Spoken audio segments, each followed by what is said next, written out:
more.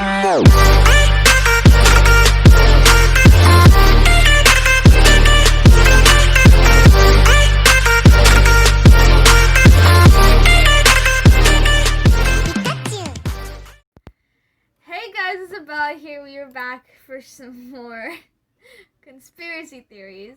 I think you obviously know that this shit was coming up. And I didn't think of it until just now. But if you all know my obsession with Harry Potter, and if you read by the title, obviously we're going to be doing some Harry Potter conspiracy theories. I found a lot of good ones. I'm currently also in the works of getting Harry Potter merch and shit in my house, in my room, because I don't have anything Harry Potter, surprisingly. I also just don't have money. So, without further ado, let's just get right into it. I have never read any Harry Potter conspiracy theories before. I've never heard anything about it until now, ever since I became a Potterhead, as they call it. But yeah, let's just get right into it. Today we're going to be doing 8 ridiculous theories that'll change how you read Harry Potter. Just like Hermione Granger, Potterheads never give up on the mystery. The very nature of the series has always invited fan theories, like the one suggesting PMS as a real reason moaning Myrtle is always moaning, thanks to dense plots filled with red herrings and cohesive mythology. And as more and more time lapsed between the book of releases, there are 1,078 days between the publication of Goblet of Fire and Order of the Phoenix.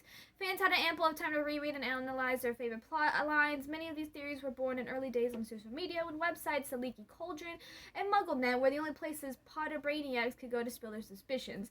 It wasn't until 2009, about 2 years later, Deathly Hallows was released and the fans got a break. J.K. Rowling joined Twitter and actively started answering and dismissing fan theories and questions, and with the Pottermore's launch in 2012, fans are continually rewarding the slow trickle from new information.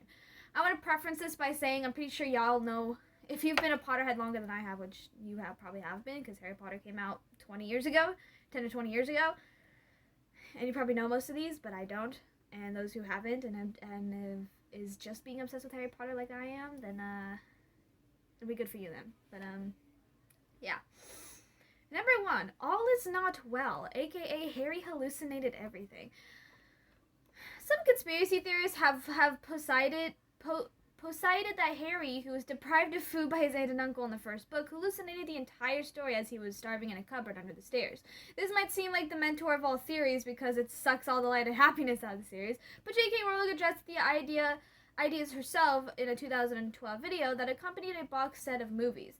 Steve Kloves, the screenwriter for the film, said he invented the spider who Harry would talk to in the cupboard. The point was he seemed seemingly slightly mad, so when Hagrid appeared, he thought he was out of his imagination for a moment, Kloves says in the video. I think that it was a fabulous point that he speaks so perfectly to the books, Rowling responds, because I've heard it suggest to me more than once, and Harry actually did go mad in the cupboard, and that everything that happened subsequently was some sort of fantasy life he developed to save himself.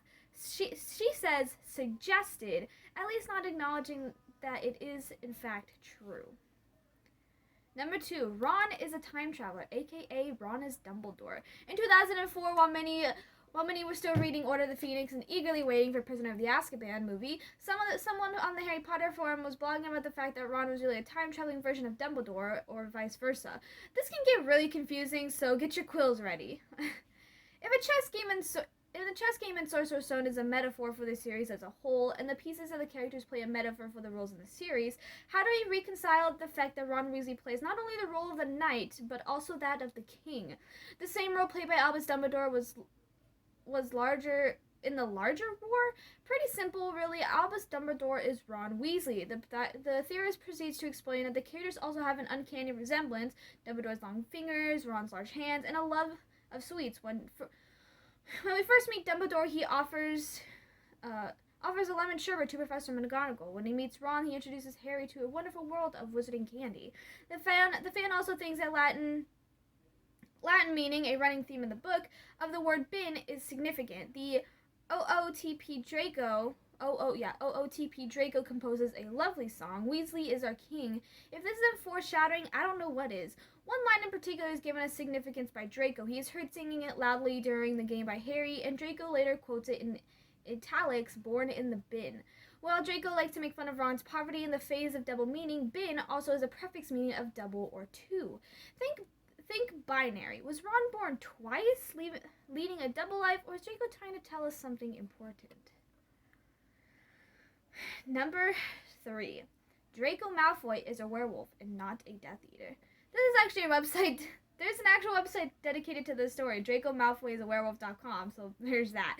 The evidence of the theorists have a stem of the Malfoy characters developed later in the books.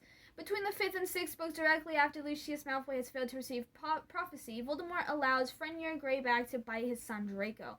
There's also a point out that he is not a Death Eater, which we already knew, and Voldemort says maybe you can babysit the cubs to Draco when the Death Eaters find out that Remus and Tonks are having a baby. This is a throwaway if he's not a werewolf, while Brittany and Nick, who signed the website with a disclaimer that they feel strongly enough about this theory. Brittany and Nick do provide other evidence like Malfoy and Snape are close because Malfoy is getting Wolfbane's potion from Snape, and that is maybe Rowling will reveal on Pottermore.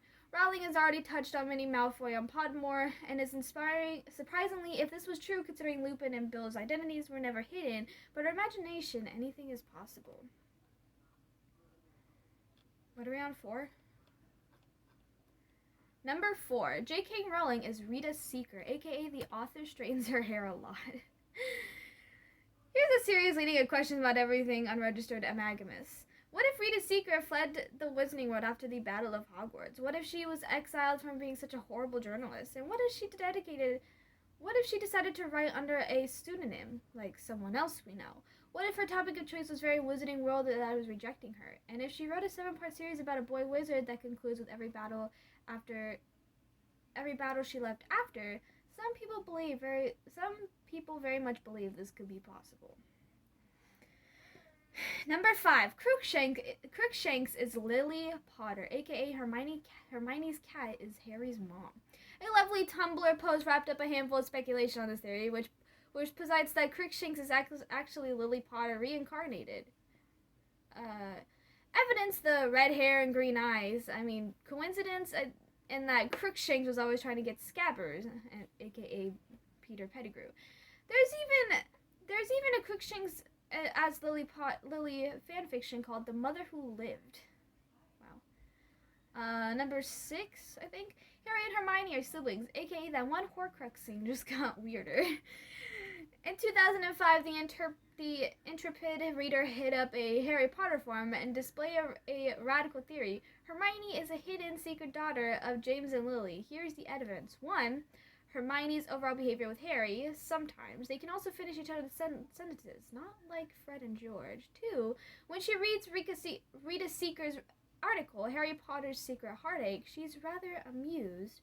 And 3. Hermione really knew too much about the Wizarding World, and particularly about Harry Potter when she first arrived at Hogwarts. I mean, it makes sense. Number 7. Dumbledore is actually dead, aka, of course it is happening inside your head, Harry, but why on earth should that mean that it is not real? The theory caused an uproar recently when a 2014 Tumblr post about the tale of the three brothers made its rounds. The wizarding fairy tale followed along the Peveril brothers as they receive rewards for cheating death, the unbeatable Elder Wand, the resurrection stone that brings people back from the dead, and the invisibility cloak which conceals its user. These 3 items are often referred to as the Deathly Hallows, hence the name of the final book. The theory says that Voldemort is the oldest brother, murdered in his bed by someone who sought the Elder Wand. Snape is the middle brother who was driven to suicide after resurrecting the girl he had once hoped to marry before her untimely death. Harry would be the youngest brother, who escaped death until giving it to his son, greeting death as an old friend, and going with him gladly. The Tumblr user, though, posits that Dumbledore is death. He greeted Harry at King's Crossroads. It is that one behind Snape and Voldemort's death. He is the one who gave Harry the invisibility cloak too, and he had the stone and the wand too. Number 8, right? Yeah, number 8, the last one. The Dursleys are angry because Harry is a Horcrux, aka regardless, still okay that he blew up Aunt Marge.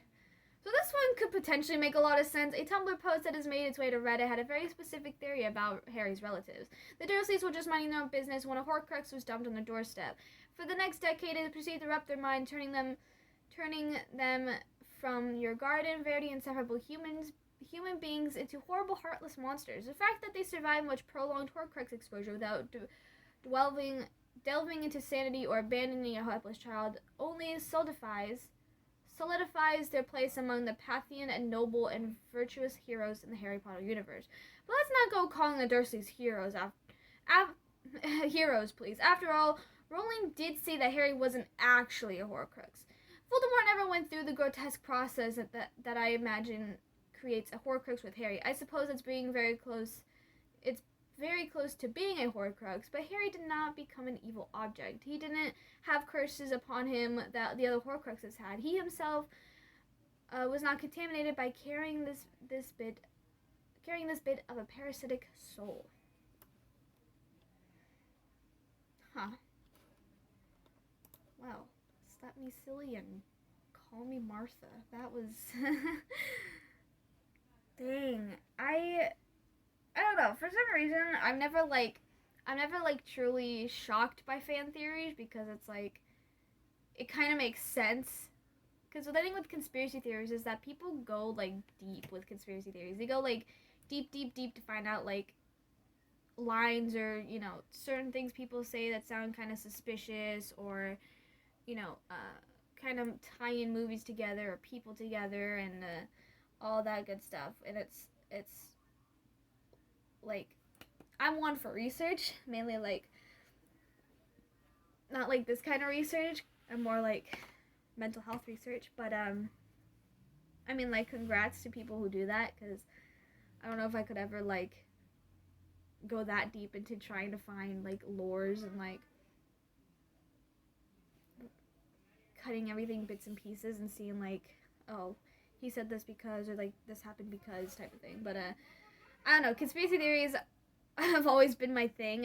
It's also like another thing I'd like to do and think about, because it makes me just think back to being like, oh, well, I mean, maybe it could happen, But that's the cool thing about conspiracy theories, is that it might be true, might not be, depending on if J.K. Rowling has, ruled these out or not. But anyways, that is basically it. I hope you all enjoyed. If you're new to my channel, be sure to subscribe and give a thumbs up. Also the bell so you notified videos, which is whenever I want.